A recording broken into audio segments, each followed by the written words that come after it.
y'all. This is going to be a video for all my life path ones out there. If you did the steps to calculate your life path and you ended up with the numbers 1, 10, 19, 28, 37, 46, 55, 64, 73, then all of that reduces down to the number 1. Again, if you don't know how to calculate your life path number, you can look at my video or just follow these simple steps right here. Okay, so what you want to do first is find your birth year, add the single digits of your birth year, then add the double digit or single digit of your month and the single double digit of your day. If you added all those up and got, again, 1, 10, 19, 28, 37, 46, 55, 64, 73, that makes your life path a 1. Now, since we are combining the tarot with numerology, if you did the math and ended up with a single digit of 1, your card is the Magician. Now, the basic information of the Magician is the all-knowing manifester. The Magician also represents our conscious thoughts. It is a channel between the divine and our material plane. On the table, the Magician has all the tools they need. If you look further into tarot, all the objects on the table actually derive from the Hebrew word for God, IHVH. So the Magician, again, is a very powerful manifester. With their wand, they represent a channel with the affinity symbol, and they also have the Ouroboros snake as a belt, representing there is no end or beginning. That is the Magician, and the card if you are a life path 1. So all these cards may resonate with you if you're life path 1, but specifically if you ended up with the single digit 1, the Magician, again, is your card. If you are life path 10-1, the Wheel of Fortune is your card. The Wheel of Fortune is about luck, your intuition, new cycles starting. It also holds all the fixed signs of the tarot: Taurus, Leo, Scorpio, and Aquarius. The books represent wisdom and law and knowing of all things. The dog-like figure here is actually representative of Thoth, the Egyptian god. Then we have the Sphinx here, which is divine, masculine, and feminine energy, holding the sword of truth. Next we have the life force energy, the serpent, as well, with the Wheel of Fortune card. So if your life path is 10-1, this card may resonate with you as you travel on your spiritual journey. Moving on to the Sun card. If you have the life path 19-1, the Sun card is overcoming obstacles. It's rewards, it's happy unions, right? It's illumination, it's the truth and nothing but the truth. With that naked baby there, representing innocence in all things. We have the sunflowers in the background, which show the levels of awareness and consciousness The first one being the minerals of the earth. Then we got vegetables, animalia, and of course, humanity, the sun. Moving on, we have the Two of Wands, which is for my Life Path 28 ones. The Two of Wands is, about making decisions.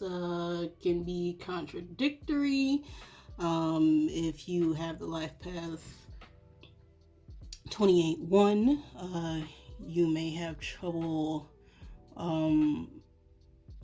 making, judgments. But you do have the World in your hand, which demonstrates unlimited potential, and the red in the card is representative of our passions and our desires, along with that wand energy. It also has the garden here, so maybe that might be something that resonates with you on your Life Path 1 journey. Next, we have the King of Cups, which is for Life Path 37-1. Now, if you resonate with the King of Cups, you're probably a pretty calm, cool, collected person, right? Slightly militant, as the King of Cups sits in the hardest chair I've ever seen in the middle of the ocean. But they also carry the scepter of power and controlled emotions. So if you are a King of Cups, which is also Scorpio, Pisces, Cancer energy, maybe people may have a hard time deciphering what you actually are feeling. Nonetheless, we also have the fish in the background here, which is representative of spirituality, intuition, insightfulness. That is cup energy. Now, if your life path is 46-1, we have the Six of Cups. Now, the Six of Cups is, right, childhood, past experiences. So if your life path is 46-1, it's about possibly learning about humility or becoming like a child. It's a balance of emotions. It's giving yourself the 5 star flower here. Actually is trying to remember here. It's a human, right? Because the human spreads out as a star. So the child here is kind of like the fool, giving their, emotions, and taking a leap, right?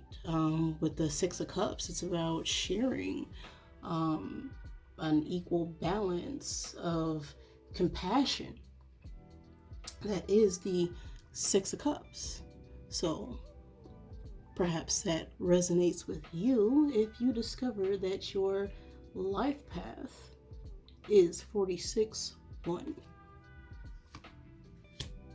Moving on to 55-1, we have the Ace of Swords, which of course is the hand of God, right? All the aces represent the divine's hand, offering an element of sorts. The Ace of Swords has this crown, which is our mental capabilities, which is part of air energy, right? And what is also fascinating about the Ace of Swords is the holly branch over here and the palm branch. Now, both these things are somewhat representative of the resurrection and birth. It's balancing the whole entire process of mental thought and truth and honor and clarity. So if you walk this life path, you say the truth, speak the truth, and walk the truth. That is the Ace of Swords. The Ten of Swords. Now, a lot of the times you may get the Ten of Swords and think, it's painful endings. But if your life path is 64-1, the Ten of Swords is also about tests and responsibility. We have the 10 swords piercing the spine here in the energy centers. But if we look a little deeper, we have this red robe here. Now, the red robe is, again, representing, desires. It covers up everything up until the heart. So you are protected, even with 10 swords in your back.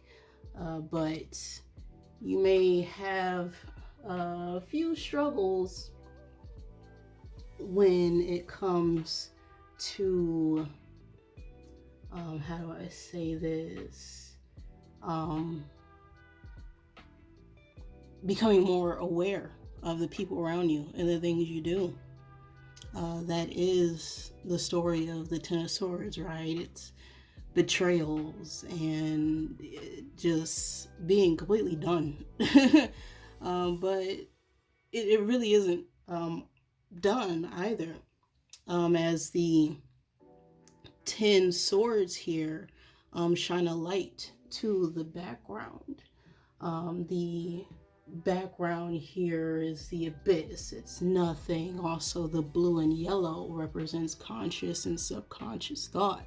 So even with this going on, the swords give us opportunities to enlighten ourselves while we go through these tests and challenges. So again, 64-1, life path 1 would resonate with the Ten of Swords. Lastly, we have the Five of Pentacles, which are for those who resonate with the life path number 73-1. Now, the Five of Pentacles is work, work, money, or the lack of it. It's a loss, but it's not really a loss. It's a chance to meditate and go within, which is represented by the window, right? You may feel out in the cold, but the light illuminated by the church's window pane gives us an opportunity to go within and do the inner work and really see where we can improve ourselves even through those struggles. It's about really thinking about what you value, right? At least, you're on that path to balancing yourself, but you may struggle with finding that inner light for the life path 73-1. So that is the tarot for all my life path ones out there. I would love to hear how those cards resonated with you, and if you would like to look deeper into your numerology chart and gain more information on the tarot and astrological correspondence to your life path 1, you can always find my information at mind over number or email me, and hopefully you gain some insight and clarity from everything that I've said here. I appreciate you for joining me and hope you enjoy the video. If you are looking at this for someone else, then stay tuned or stick around for the other videos in the Life Paths Tarot series.